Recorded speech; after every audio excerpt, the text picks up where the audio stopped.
우리가 같이 아침을 맞이하면서 새벽 예배를 드리고 PT를 하고 있는데 사도행전을 지금 이제 우리가 맞이하게 되었습니다. 사도행전을 보면은 1장부터 28절까지 많은 내용이 나와 있는데 오늘은 사도행전이 어떻게 됐는지 내용을 설명을 해드리고 오늘 들어갈 수 있는 1장에 대한 내용을 나누고자 합니다. 자, 사도행전은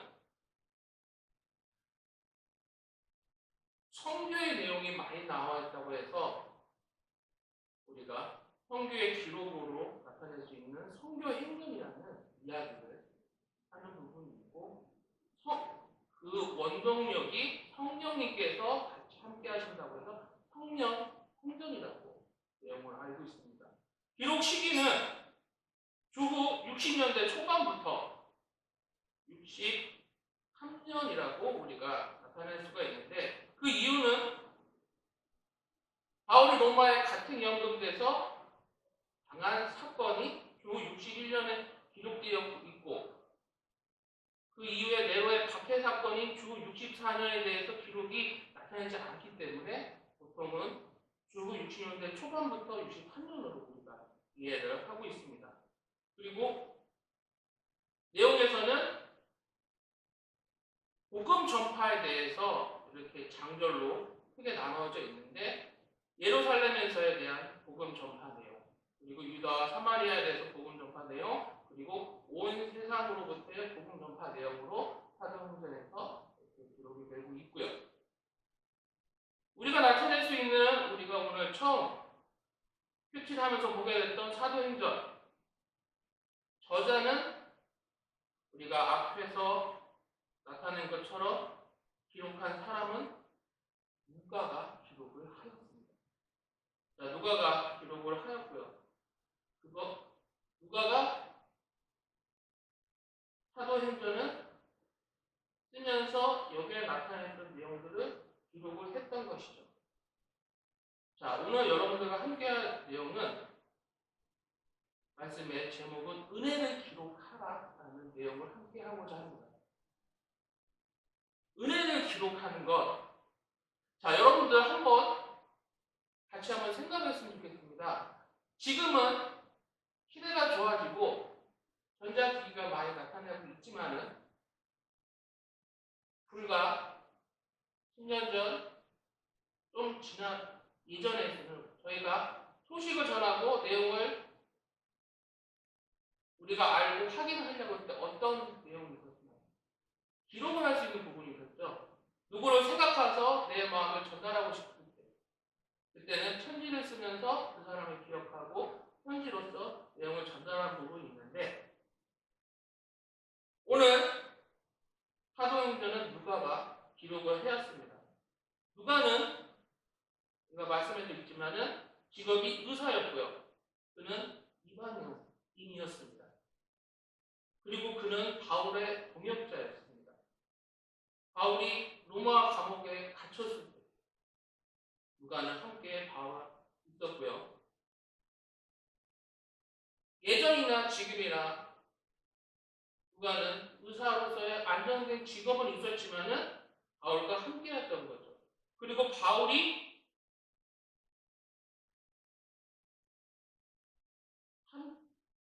활동하는 것 모두를 누가가 함께하면서 복음의 선교의 길을 가게 되고 그것을 하나하나 기록을 했던 것입니다. 자, 그래서 사도행전은 누가의 눈으로 그 기록을 하나하나 했던 것인데, 자, 기록하는 것은 우리가 어떤 것을 알 수 있을까요? 우리는 기록을 하는 부분들을 은혜에 있어서도 기록을 할 필요가 있다고 합니다. 자, 우리는 기록을 하지 않으면은 습관을 할 때도 기록을 하지 않게 되면 어떻게 되는 거죠? 제가 이전에도 설명을 드렸지만은 내 하나의 습관이 어떤 것을 기록을 하고 적어내고 하는 습관이 있다고 했습니다. 사람이 기록을 하지 않고 방치를 하게 된다면 어떤 생각을 했을 때 오랫동안 기억을 할 수 있지만은 그게 기억이 사라진다는 것이죠. 기록한 사람은 그것을 어떤 내용을 하나를 해놨기 때문에 그것이 오랫동안 유지가 될 수 있다는 것입니다. 우리도 언젠가는 내용들을 하나하나 기록을 하지 않으면 기억 속에서 중요한 내용들이 사라질 수가 있다는 것이죠. 자, 그렇게 누가도 2000년대 내가 알지 못했던 사람의 개인적으로 받았던 은혜들을 하나하나 기록을 합니다. 그 은혜들을 간직만 하고 나누기만 했다면은 잊혀질 수도 있었는데 기록했기 때문에 그게 오랫동안 나타나게 되고 지금에 와서 우리도 그것을 확인하면서 같이 은혜를 확인할 수 있다는 것입니다. 기록을 하지 않으면요 기억을 못하고 잊어버리게 됩니다. 기억을 하지 못하면 그거에 대해서 굉장히 사라지게 됩니다. 다시 은혜를 우리가 기록을 해야지만이 그 은혜를 기억할 수가 있고 그것을 소중하게 여겨서 내 삶에서 불평이 있어더라도 그 불평이 가득하지 않고 사라질 수 있어요. 자, 여러분 혹시 감사 노트를 혹시 알고 계신가요? 감사 노트. 감사 노트는 이런 것입니다.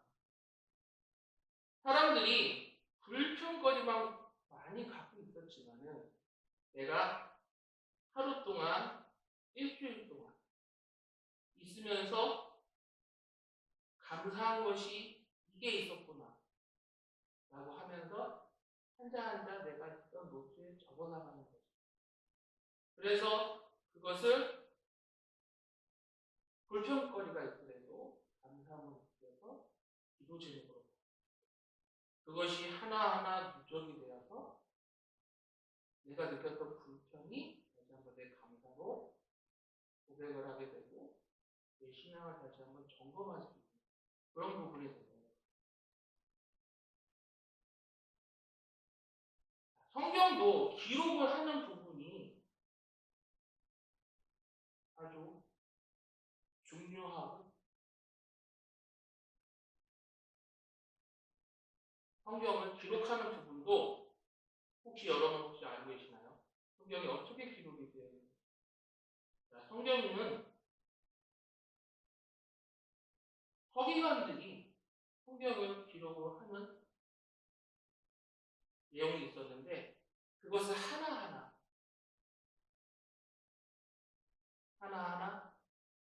양피에다가 적어서 토라를 기록을 했을 것처럼 하나하나 집중적으로 기록을 했습니다.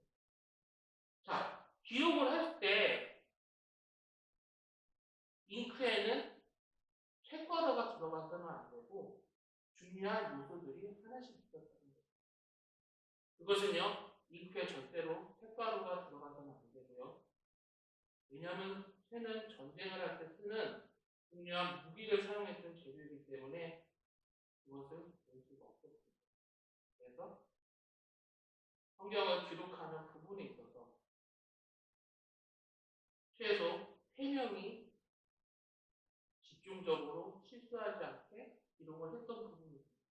한 서기관이 성경에 대해서 기록을 하면은 나머지 2사람은 어떻게 하고 있습니까? 그것이 올바르게 적혀져 있느냐 아니냐를 확인하면서 감시를 하는 거예요. 그리고 한 단어 조심스럽게 하면서 기록을 하고 또 하나님 단어가 나오면은 잠시 멈췄다가 테이블을 사용을 하고 기록을 하면서 정결한 모습으로 다시 기록을 하고 이렇게 성경을 기록하는 부분에서도 했던 부분이 있었죠. 그런데 만약에 성경을 기록하고 이렇게 하는 작업을 했는데 실수를 하면은 어떻게 양 피 껍데기를 칼로 드러내고 그 속에 다시 기록을 해서 그것을 이어나갔다고 합니다. 그렇게 성경을 기록하고 하는 사람들도 한 사람이 모여서 휴가하지 않게 온전하게 하는 부분이 있는데, 왜냐하면 그런 은혜의 말씀을 기록하기 위해서는 중요하고 실수하지 않고 해야지만이 오랫동안 보존할 수 있었기에 했다는 것입니다. 오늘 얘기하는 것처럼 우리가 은혜에 대해서도 기록을 할 때도 나누고자 하는 내용을 들은 것만이 아니라 우리가 한번 기록을 하면서 내 마음속에 다시 한번 새기고 그 주님의 말씀을 상기하면서 나한테 필요한 것들을 다시 한번 확인해주면 좋겠습니다. 자, 성령으로 오늘 말씀에서 한 것처럼 은혜에 대해서 먼저는 기록을 하였고요. 그리고 은혜에 대해서 기록을 한 다음에 우리는 어떤 모습으로 해야 되느냐, 그것은 중요한 부분이 하나가 또 있습니다. 그것은 오늘 말씀에서 보이는 성령으로 전환을 받아야 되는 것입니다. 왜 성령으로 변화를 받아야 될까요? 자, 오늘 사도행전 1장에서 보면은 사도행전을 먼저 제가 말씀하기 전에 성령님께서 함께 하시고 운행하셨기 때문에 성령 행전이라고 부르고 선교 행전이라고 말씀을 드린 부분이 있어요. 그 내용처럼 여기 나왔던 사람들이 선교 사역을 하면서 성령을 만나고 그걸로 인해서 변화를 받았기에 그만큼 성령에 대해서 중요하게 여겼다는 것을 우리가 다시 한번 기억을 해야 된다는 것입니다. 근데 이 말씀에 대해서 제도적인 부분이 한 부분 있는데, 그것은 요한복음 21장 22절에 이런 말씀이 있습니다. 예수께서 이르시되 내가 올 때까지 그를 머물게 하고자 할지라도 내게 무슨 상관이냐, 너는 나를 따르라 하시더라라는 내용이 있습니다. 자, 이것은 어떤 내용일까요? 부활을 목격한 베드로는 예수님께 다른 제자들의 미래를 묻습니다. 그리고 자신의 미래에 대해서 비교하고 있는 것이죠. 이 상황을 보면은 예수님이 느끼기에는 좀 답답한 가까운 상황입니다.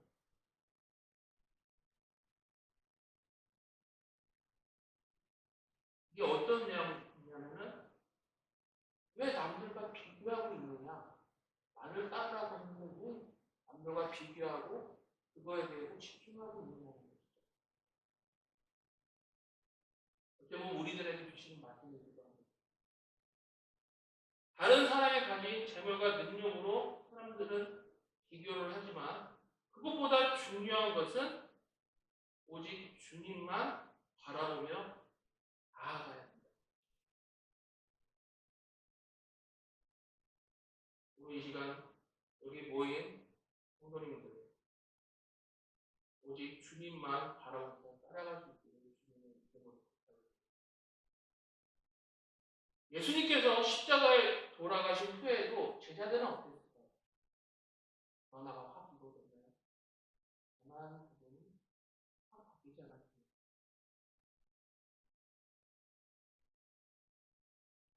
그리고 사도행전에 나오는 제자들도 변화에 대한 부분이 하나지 않습니다.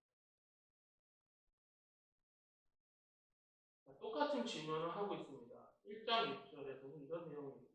그들이 모였을 때 예수께 여쭈어 이르되 주께서 이스라엘 나라를 회복하시니 때입니까? 자, 제자들은 한편에 이런 생각을 했습니다. 아직도 이스라엘이 독립국가 되는 것을 꿈꿔왔으면서 내가 그거에 대해서 자기를 좋은 자리를 차지해서 높은 자리에 올라가면 편하게 생각을 합니다. 예수님께서 그렇게 이야기하시는 나를 따르고 성령님으로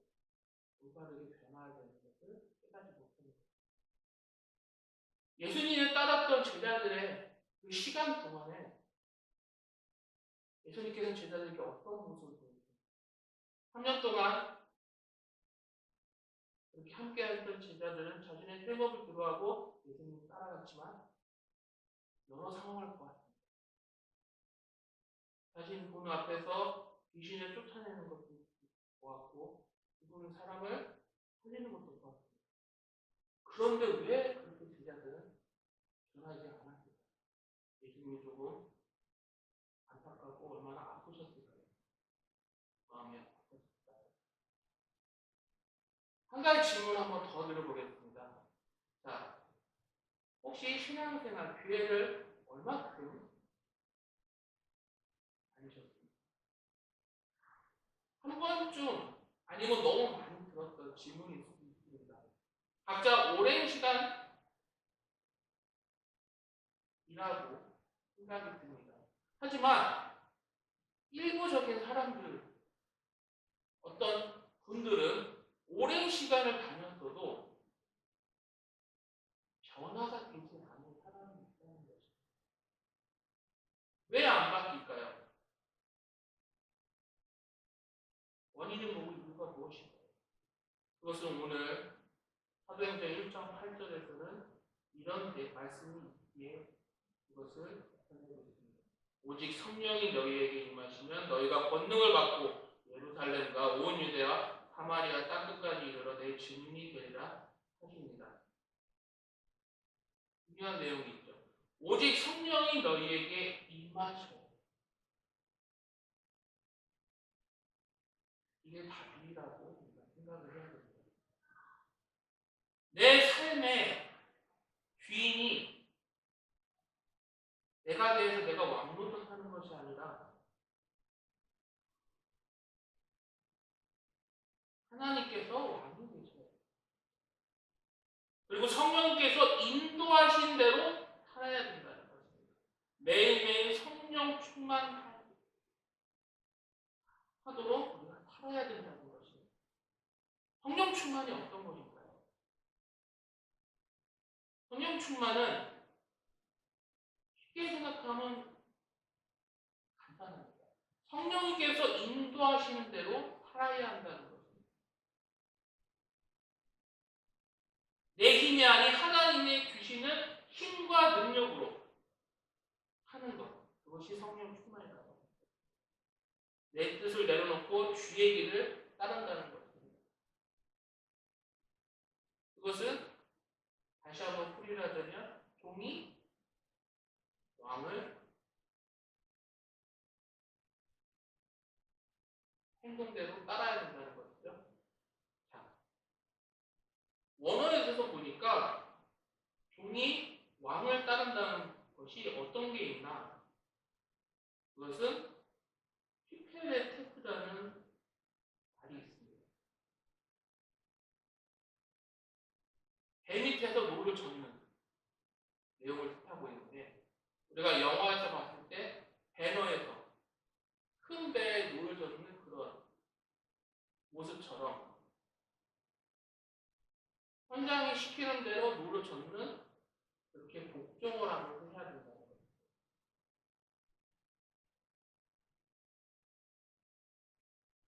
내 힘이 아닌 하나님께서 주시는 종이 선장의 말을 듣고 그거에 따라 움직이는 것처럼 우리는 하나님께서 주시는 힘과 능력으로 살고 그것 통해서 힘만을 기억을 해야 된다는 거예요.